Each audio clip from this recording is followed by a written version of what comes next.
گستاخی کا الزام لگانا یہ بدکاری اور زنا کے الزام سے زیادہ بدتر الزام. قتل کی دھمکیاں، گستاخی، گستاخ اور جو فحش گالیاں دی جا رہی ہیں. موت زندگی اللہ کے ہاتھ میں.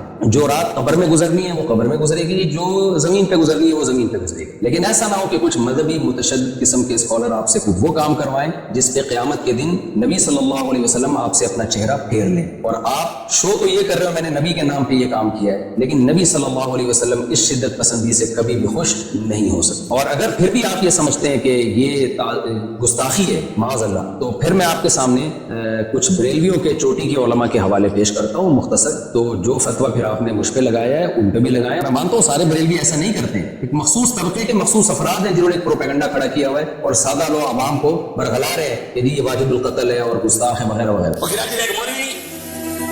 مجھول مردود ایک بندہ بھی غیرت مند نہیں بیٹھا تیرا اور کیوں نہ سر لاوے اس وجہ تو یہ بالکل اس بارے کوئی مسئلے نہیں. اس کتے نے لگام پائی جاتے وہ کتا بھی نہیں بڑھتا. مفتی طارق مسعود کے بیانات کے لیے مفتی صاحب کے آفیشیل چینل مفتی طارق مسعود سپیچز کو سبسکرائب کریں.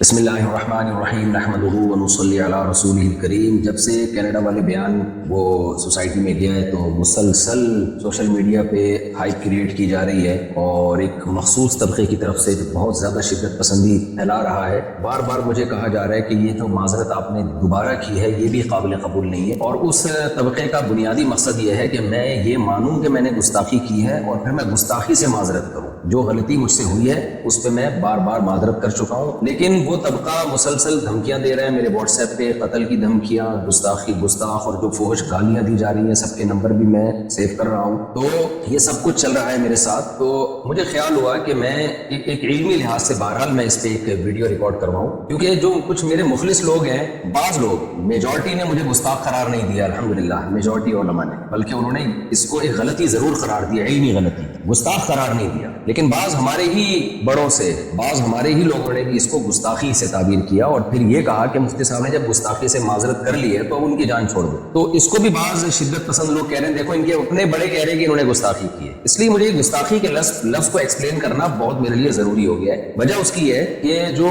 مخصوص طبقے کے کچھ لوگ ہیں جو ان کے لیڈر بہت زیادہ شدت پسندی پھیلا رہے ہیں اور اپنی عوام کو، جو عام لوگ ہیں نا، ان کو بہت زیادہ اکسا رہے ہیں میرے قتل پہ. کھلی ویڈیو میں جب اتنا اکسا رہے ہیں، آپ یہ ویڈیو کلپ دیکھ سکتے ہیں. وہ کراچی ایک مولوی اور طارق مجھول مردود ایک بندہ بھی غیرت مند نہیں بیٹھا تیرا اور کیوں نہ سر لاوے اس وجہ تو یہ بالکل اس بارے کوئی مسئلے نہیں.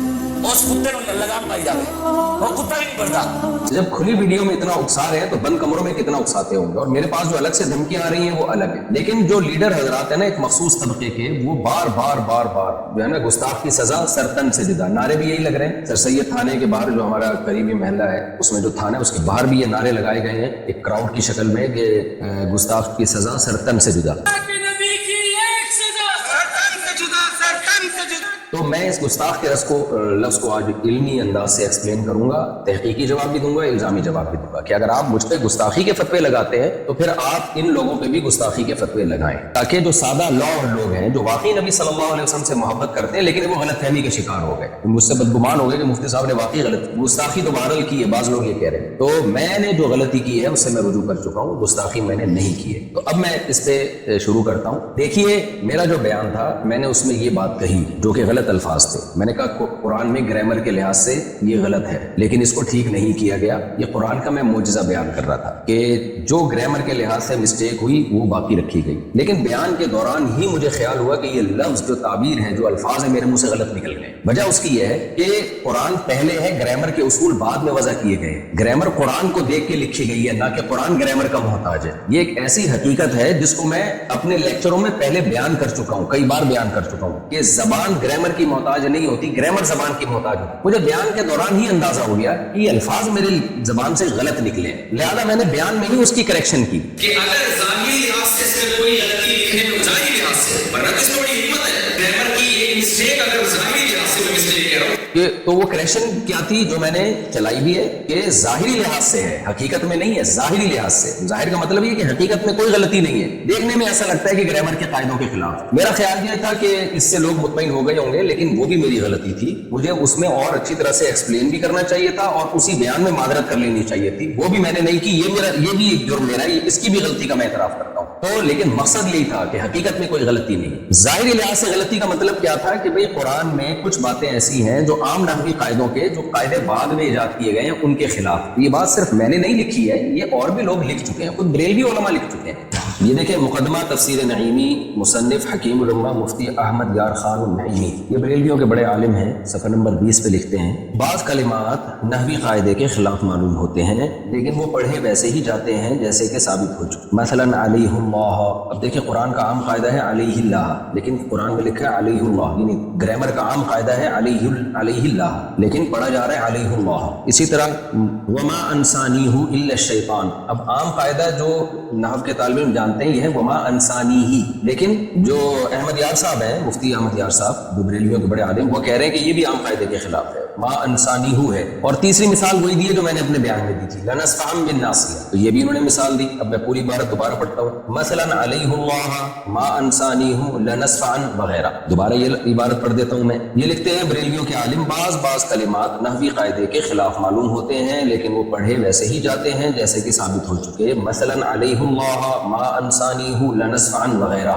تو محترم نے بھی یہ فرمایا کہ نحوی قاعدے کے خلاف معلوم ہوتے ہیں, جبکہ میں نے کیا کہا تھا, بظاہر گرامر کے خلاف, بظاہر گرامر کے لحاظ سے غلط. تو میں نے تو پھر بھی بظاہر کا لفظ لگا دیا تھا, تو میں پھر بھی مانتا ہوں کہ میری غلطی تھی, مجھے بہت اچھی طرح سے ایکسپلین کرنا چاہیے تھا اور اسی وقت اپنے الفاظ سے رجوع کر لینا چاہیے تھا, لیکن بعد میں نے رجوع ریکارڈ کروایا. اس کی کیا وجوہات تھی, میری یہ بھی میری غلطی ہے, اس میں بغیر تعویل کے اس کو بھی اپنے کھاتے میں ڈالتا ہوں. لیکن اس عمل کو آپ گستاخی نہیں قرار دے سکتے. اگر آپ نے گستاخی قرار دینا ہے تو بریلوی کے ان عالم کے عمل کو بھی اور ان کی عبارت کو بھی آپ گستاخی قرار دیں. اور میں نے تو ان الفاظ سے توبہ کر لی, ان عالم نے تو توبہ بھی نہیں کی. اب تک تو ہمارے پاس کوئی ایسا ریکارڈ نہیں ہے کہ انہوں نے الفاظ سے توبہ کی. تو اصل مدعا میرا یہ ہے کہ نہ میرے الفاظ کو آپ گستاخی پر لے جا سکتے ہیں, نہ تفسیر نعیمی کے مصنف کے الفاظ, بریلوی عالم کے الفاظ کو آپ گستاخی قرار دے سکتے ہیں. آپ ان کے الفاظ کو بھی علمی غلطی قرار دے سکتے ہیں, میرے الفاظ کو بھی علمی غلطی قرار دے سکتے ہیں. یہ علمی غلطی قرار دینے پر ہمیں کوئی اعتراض نہیں ہے, لیکن آپ اس عمل کو گستاخی مت قرار دیں, کیونکہ اگر یہ ہے تو میں گستاخ ہوں تو پھر یہ بھی گستاخ ہے, اور وہ تمام علماء گستاخ ہیں جنہوں نے اس علمی نقطے کو اس انداز سے بیان کیا ہے. دوسری روایت دیکھیں, عن هشام بن عروة عن أبيه قال سألت عائشة عن لحن القرآن إن هذان لساحران, وعن قوله والمقيمين الصلاة والمؤتون الزكاة, وعن قوله والذين هادوا والصابئون, فقال يا ابن أختي هذا عمل الكتاب أخطأوا في الكتابة. رواه الطبری فی تفسیرہ جلد نمبر 1 صفحہ نمبر 18. علامہ طبری رحمہ اللہ تعالیٰ اپنی تفسیر کی جلد نمبر 1 صفحہ نمبر 18 میں لکھتے ہیں, اور یہ روایت مصنف ابن ابی شیبہ میں بھی ہے. فرماتے ہیں کہ عبداللہ بن زبیر جو حضرت عائشہ کے بھانجے تھے, انہوں نے سیدہ عائشہ رضی اللہ تعالیٰ عنہ سے قرآن کی بعض آیتوں کے متعلق پوچھا. ظاہر ہے وہ آیتیں عام گرامر قاعدوں سے ہٹ کر تھی, تو حضرت عائشہ رضی اللہ تعالیٰ عنہ سے ان کی جب تفسیر پوچھی تو حضرت عائشہ نے فرمایا کہ یا ابن اختی, اے میرے بھانجے, ھذا عمل الکتاب اخطأوا فی الکتابہ, یہ کاتبوں کا عمل ہے جنہوں نے کتابت میں خطا کی ہے. تو یہاں پہ سیدہ عائشہ کا مطلب, خطا کا مطلب یہ نہیں ہے کہ سچی مچی میں غلطی کی ہے, وہ خطا یہ بیان کرنے کے لیے بتا رہی ہیں کہ یہ جو عام قاعدے جو گرامر کے اصول کیے گئے ہیں یہ عام قاعدوں سے ہٹ کر انہوں نے اس کو لکھا ہے. جمہور حضرات نے یہی مفہوم بیان کیا ہے اس کا. تو یہاں بھی میں یہ کہوں گا کہ کیا آپ سیدہ عائشہ کو بھی معاف نہیں کرو گے؟ آپ یہ کہو گے انہوں نے معاذ اللہ دعویٰ کیا کہ قرآن میں تحریف ہوئی ہے, قرآن کو غلط لکھا گیا ہے اور قرآن کی کتابت کے طریقے غلط تھے. یا علامہ طبری جو بڑے مفسر ہیں, جن کو دیوبندی بھی مانتے ہیں, بریلوی بھی مانتے ہیں, اہل حدیث بھی بہت بڑا مفسر مانتے ہیں, آپ ان کو گستاخ قرار دیں گے کہ انہوں نے سیدہ عائشہ کا یہ قول نقل کیا اور پھر سیدہ عائشہ کو گستاخ نہیں, کیونکہ آپ لوگ تو کہتے ہیں گستاخ کو گستاخ قرار نہ دینا بھی گستاخی ہے. تو کیا ہے معاذ اللہ آپ ان سب کو گستاخ قرار دیں گے؟ ظاہر ہے آپ یہ کہیں گے کہ ایک چیز ہے جس کو یہ اپنے الفاظ میں بیان کر رہے ہیں. اور پھر میں بار بار بتاؤں, یہ سب کا امت کا اتفاق ہے, میں مفسرین کے حوالے بھی دے سکتا ہوں اور میرے پرانے بیانات بھی مل جائیں گے اس پر, کہ گرامر قرآن کی محتاج ہے.